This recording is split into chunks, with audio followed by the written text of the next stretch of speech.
ഇപ്പം സമയം രാത്രി 11 മണി. നാളെയാണെങ്കിൽ എനിക്കൊരു ബ്രൈഡൽ മേക്ക് ഓവർ വർക്കുണ്ട്. അപ്പോൾ കുറച്ച് നേരത്തെ എഴുന്നേൽക്കണം. എഴുന്നേറ്റാലോ ഒടുക്കത്തെ വിശപ്പായിരിക്കും. എണീറ്റ പാടെ വിശക്കുന്ന കൂട്ടത്തിലാട്ടോ ഞാൻ. ഇങ്ങനത്തെ സിറ്റുവേഷൻസിൽ എന്നെ ഏറ്റവും അധികം ഹെൽപ്പ് ചെയ്തൊരു കിഡിലൻ ആൻഡ് ഹെൽത്തി ബ്രേക്ക്ഫാസ്റ്റാണ് ഇന്ന് നമ്മൾ ഉണ്ടാക്കാൻ പോകുന്നത്. സോ ഈ ബ്രേക്ക്ഫാസ്റ്റ് ട്രൈ ചെയ്തതിന് ശേഷം എനിക്ക് എൻ്റെ ബോഡി വെയ്റ്റ് കൺട്രോളിൽ കൊണ്ടുവരാൻ പറ്റി. ദെൻ മാത്രമല്ല എൻ്റെ സ്കിൻ കുറച്ചും കൂടെ ക്ലിയറായി. പിന്നെ ഏറ്റവും ഉപകാരം എന്താണെന്ന് വെച്ചാൽ അധികം ടൈം എടുക്കാണ്ട് നമുക്ക് പെട്ടെന്ന് തന്നെ ടെക് എന്നുള്ള രീതിയിൽ ഉണ്ടാക്കിയെടുക്കാൻ പറ്റുന്ന ഒരു ബ്രേക്ക്ഫാസ്റ്റാണിത്.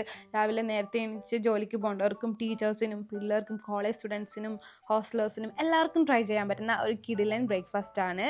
സോ ആദ്യമായിട്ട് കുറച്ച് റോൾ ഡോട്ട്സ് എടുക്കുക. Then 2 tablespoon chia seeds, then 1 tablespoon white sesame, black sesame, then pumpkin seeds, then കുറച്ച് raspberry, then കുറച്ച് walnuts, ചെറിയൊരു scoop of peanut butter, then ബദാം, പിന്നെ കുറച്ച് ലോ ഫാറ്റ് മിൽക്കാണ് നമ്മൾ യൂസ് ചെയ്യേണ്ടത്. അല്ലെങ്കിൽ ആൽമണ്ട് മിൽക്ക് യൂസ് ചെയ്താലും മതി. എനിക്കിവിടെ ലോ ഫാറ്റ് മിൽക്കാണ് കിട്ടിയത്. ദെൻ അതിനുശേഷം ഒരു സ്പൂൺ കൊണ്ട് നല്ല രീതിയിൽ തന്നെ എല്ലാം മിക്സ് ആവുന്ന രീതിയിൽ മൊത്തത്തിലൊന്ന് ഇളക്കി കൊടുക്കുക. കുറച്ച് ഗ്രീക്ക് യോഗേർട്ടും കൂടെ വേണമെങ്കിൽ ആഡ് ചെയ്യാവുന്നതാണ്. ഇതാ നമ്മുടെ ഓവർനൈറ്റ് ഓട്സ് റെഡി ആയിട്ടുണ്ട്.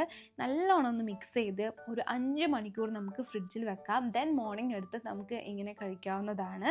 ദെൻ നമുക്ക് ആവശ്യമായിട്ടുള്ള ഫ്രൂട്ട്സ് നമുക്ക് കാണാൻ കുറച്ച് ഭംഗിക്കും കുറച്ച് ടേസ്റ്റിനൊക്കെ വേണ്ടിയിട്ട് ഞാനിപ്പോൾ ഇവിടെ യൂസ് ചെയ്യുന്നത് കുറച്ച് ബ്ലൂബെറീസ് ആണ്. പിന്നെ കുറച്ച് 2 സ്ലൈസ് ഗ്രേപ്സ് യൂസ് ചെയ്യുന്നുണ്ട്. ദെൻ 2 പീസ് കുറച്ച് കളർഫുൾ ആയിക്കോട്ടെ എന്ന് വിചാരിച്ചിട്ട് കിവിയും യൂസ് ചെയ്യുന്നുണ്ട്.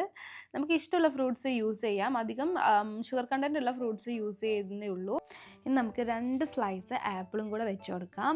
അപ്പോൾ ഇതാണ് നമ്മുടെ ഓവർനൈറ്റ് ഓട്സിൻ്റെ ഫൈനൽ ലുക്ക് വരുന്നത്. കാണാൻ നല്ല അടിപൊളിയാണ്, അതുപോലെ തന്നെ കഴിക്കാനും നല്ല അടിപൊളിയാണ്. നല്ല ഹെൽത്തി ബ്രേക്ക്ഫാസ്റ്റാണ്. സോ എല്ലാവരും ഒന്ന് വീട്ടിൽ ട്രൈ ചെയ്യുക.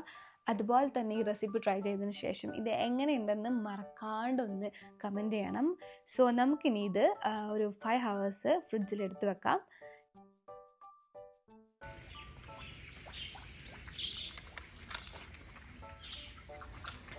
Good morning.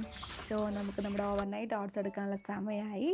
ഇങ്ങനത്തെ ഒരു കൺസിസ്റ്റൻസിയിലായിരിക്കും നമുക്ക് ഓവർനൈറ്റ് ഓട്സ് കിട്ടുക. ദെൻ നമുക്ക് മധുരം വേണ്ടവർക്ക് കുറച്ച് ഹണി ആഡ് ചെയ്ത് കഴിക്കാവുന്നതാണ്. ഹണി ആഡ് ചെയ്തില്ലെങ്കിലും കുഴപ്പമൊന്നുമില്ല. ഇനി നമ്മുടെ ഫ്രൂട്ട്സും നട്ട്സും ഓട്സും എല്ലാം കൂടെ അങ്ങ് മിക്സ് ആക്കിയിട്ട് അങ്ങ് കഴിക്കുക. ഈ റെസിപ്പി ഇഷ്ടമായവരെ ലൈക്ക് ചെയ്യാൻ മറക്കരുത് കേട്ടോ. Okay, see you then.